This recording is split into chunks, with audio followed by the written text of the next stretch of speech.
تیرے دامن میں چھپا ہو، وہ کس کو ملے جو تیرے دامن میں چھپا ہو۔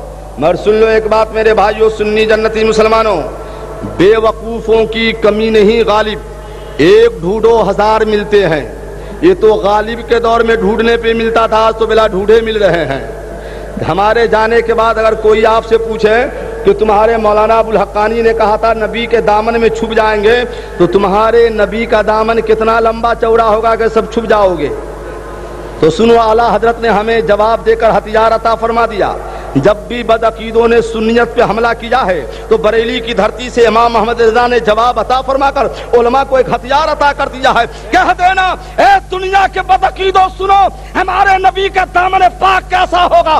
اعلیٰ حضرت سرکار فرماتے ہیں وسعت دی ہے خدا نے دامن محبوب کو، وسعت دی ہے خدا نے دامن محبوب کو، جرم کھلتے جائیں گے اور وہ چھپاتے جائیں گے، جرم کھلتے جائیں گے اور وہ چھپاتے جائیں گے۔ نہیں سمجھے تو ایک مثال اور دے کر سمجھا دوں، محبت سے کہا سبحان اللہ تو سمجھا دوں۔ آپ لوگ اجمیر شریف گئے ہیں کہ نہیں گئے؟ سب نہیں تو کچھ لوگ گئے ہوں گے۔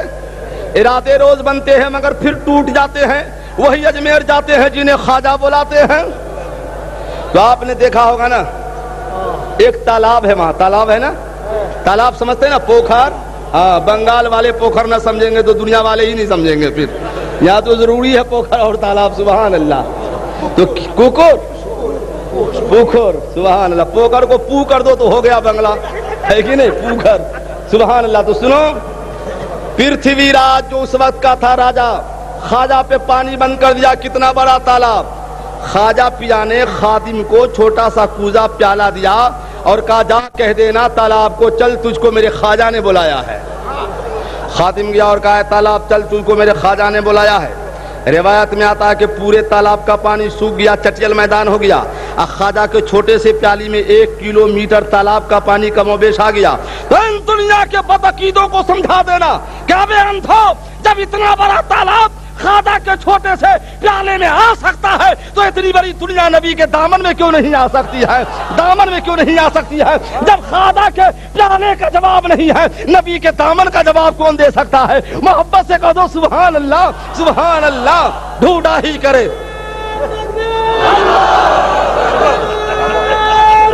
قیامت کا دن آئے گا تو ہم اور آپ جتنے ٹھنڈے دل سے علماء بھی سنے، آپ بھی سنو، اور وہ سنے جو کہتے ہیں نبی ولی سے مانگنا شرک ہے۔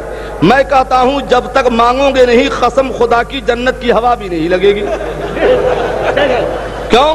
قیامت کا دن آئے گا، بخاری شریف کی حدیث ہے، حضرت آدم سے لے کر حضرت عیسیٰ تک سب نبی کی بارگاہ میں جانا پڑے گا، اور ہر نبی انکار کریں گے، ہر نبی انکار کریں گے۔ ان سے پوچھو جو کہتے ہیں نبی سے مانگنا شرک ہے، قیامت میں تم کیا کرو گے؟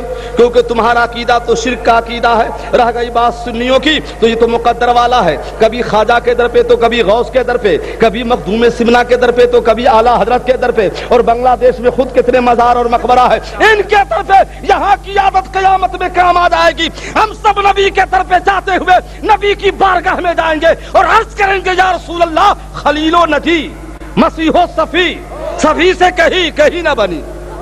یہ بے خبری خلق پھری کہاں سے کہاں تمہارے لیے، اور یا رسول اللہ سب نے صف محشر میں للکار دیا ہم کو، اے بے قصوں کے آقا تیری دعائی ہے، سبحان اللہ۔ تو اس دن اللہ تعالیٰ اپنے حبیب کو مقام محمود عطا فرمائے گا۔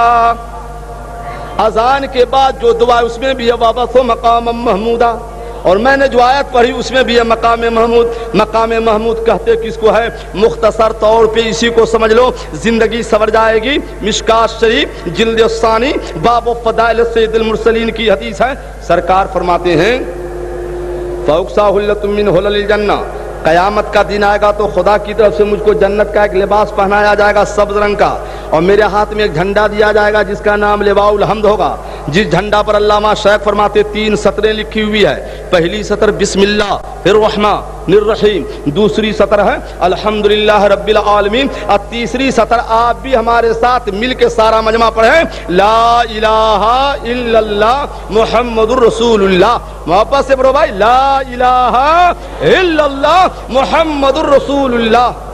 ہم جس انداز میں چاہتے ہیں اس انداز میں نہیں ہوا.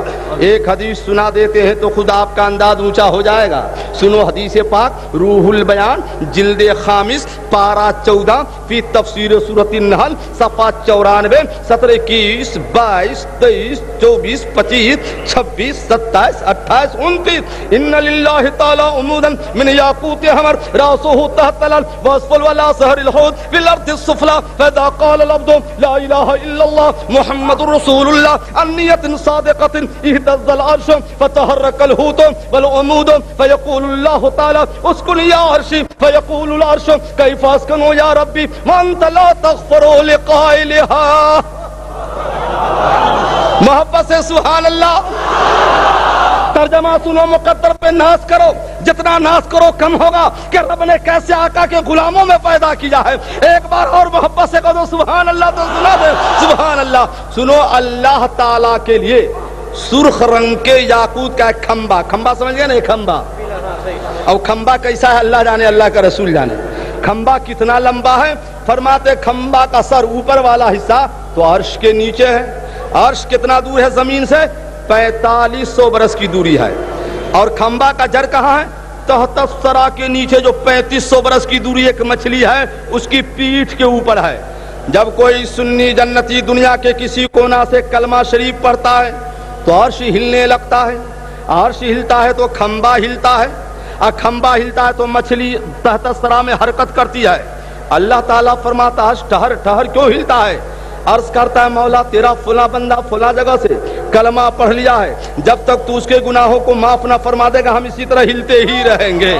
تو خدا فرماتا ہے گواہ ہو جا میں نے کلمہ پڑھنے والے کے گناہوں کو معاف فرما دیا تو عرش کا ہلنا بند ہو جاتا ہے. سنی سمیلن میں آنے والوں سنی مسلمانوں اس طرح جھوم کر کلمہ پڑھو کہ وہاں عرش جھوم جائے تو جتنے بیٹھے ہو سب کا گناہ معاف ہو جائے. اور کل کوئی بدعقیدہ پوچھے کہ سنی سمیلن میں گئے تو کیا لے کر آئے تو کہہ دینا گناہوں کی مغفرت کرا کے آئے ہیں, ماں باپ کی عظمت لے کے آئے ہیں, نبی کی محبت لے کے آئے ہیں, پیشانی میں سجدہ لے کے آئے ہیں. محبت سے پڑھو لا الہ الا اللہ محمد رسول اللہ. ایک بار اور پڑھیے لا الہ الا اللہ محمد رسول اللہ. پہلے ترجمہ کر دوں پھر حدیث سناتا ہوں. ابھی تو میں نے تقریر ہی نہیں شروع کی ہے. سبحان اللہ کہیے سبحان اللہ. نہیں ہے کوئی معبود سوائے اللہ کے, محمد صلی اللہ علیہ وسلم اللہ کے رسول ہیں. بولو اللہ کے رسول, سب بولو اللہ کے رسول.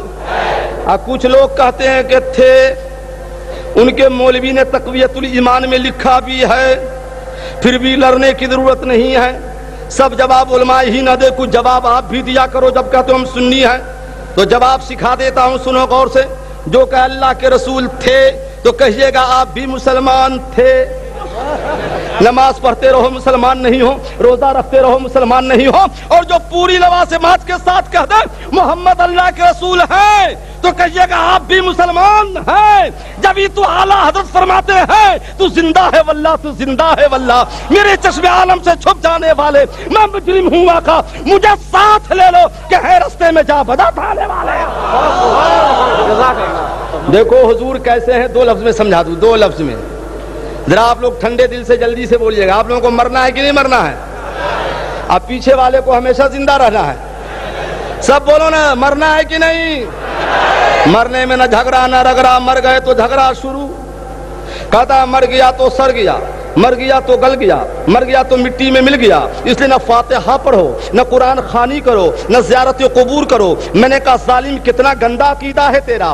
سنیوں کا عقیدہ سمجھو, مومن مر گیا تو تر گیا, مومن مر گیا تو درجہ بڑھ گیا, مومن مر گیا تو اس کا بھاؤ بڑھ گیا. یہی درجہ کیا کم ہے کہ جب تک زندہ تھے سرکار کی زیارت نصیب نہ ہوئی تھی, اور مر جاتے ہو تو مرتے ہی قبر میں سرکار کی زیارت نصیب ہو جاتی ہے, زیارت نصیب ہو جاتی ہے. جبھی تو کسی شاعر نے کہا ہے کیسے کہہ دوں کہ قبر میں اندھیرا ہوگا, کیسے کہہ دوں کہ قبر میں اندھیرا ہوگا, سامنے آقا ہوں گے تو سویرا ہوگا. دیکھو مرنے سے بھاؤ کیسے بڑھتا ہے.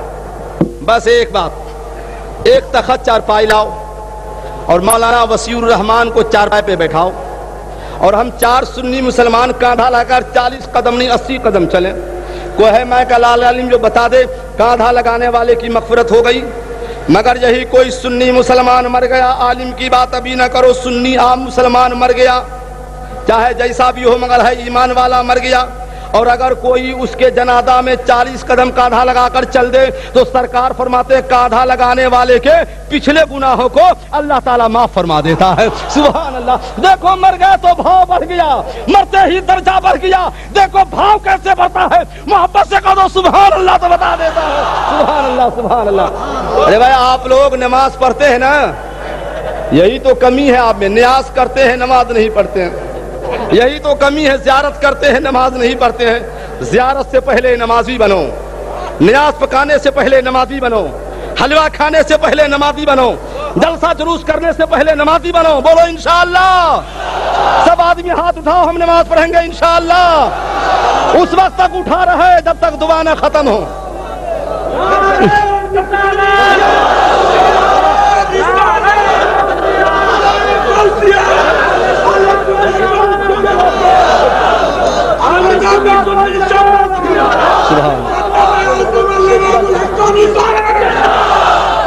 نیچے کیجئے، نماز پڑھو گے میں کون سی نماز پڑھو گے؟ نماز میں فرق ہوتا ہے۔ وہ نماز نہ پڑھنا جو کربلا میں یزیدیوں نے پڑھی ہے، وہ نماز نہ پڑھنا جو مدینہ میں منافقوں نے حضور سے الگ ہو کر مسجد سرار میں پڑھی ہے، نماز وہ پڑھنا جو کربلا میں حسین نے پڑھی ہے، نماز وہ پڑھنا جو خیبر میں علی نے پڑھی ہے، نماز وہ پڑھنا جو مدینہ میں ہمارے نبی نے پڑھی ہے۔ نہیں سمجھے تو اب بھی سمجھا دوں، ایسی نماز سمجھے تو اب بھی سمجھا دوں، ایسی نماز نہ پڑھو کہ چہرہ خراب ہو جائے، نماز ایسی پڑھو کہ چہرہ خراب ہو تو روشن ہو جائے۔ سبحان اللہ۔ کچھ لوگ نماز پڑھتے ہیں تو چہرہ ہی بگڑ جاتا ہے۔ بڑی حیرت کی بات ہے، کون سی نماز پڑھتے ہیں؟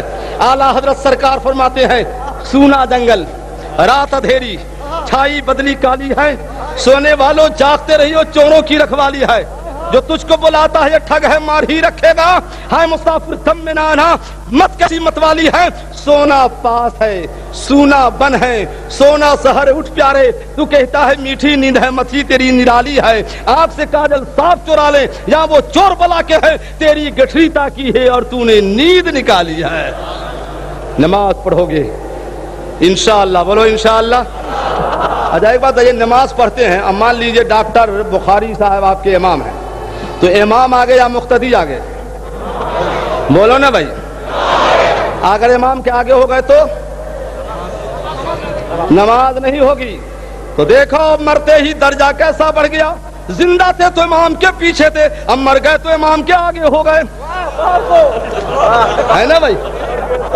جنازہ آگے امام پیچھے، زندہ تھے تو امام کے پیچھے تھے، اب مر گئے تو امام کے آگے ہو گئے۔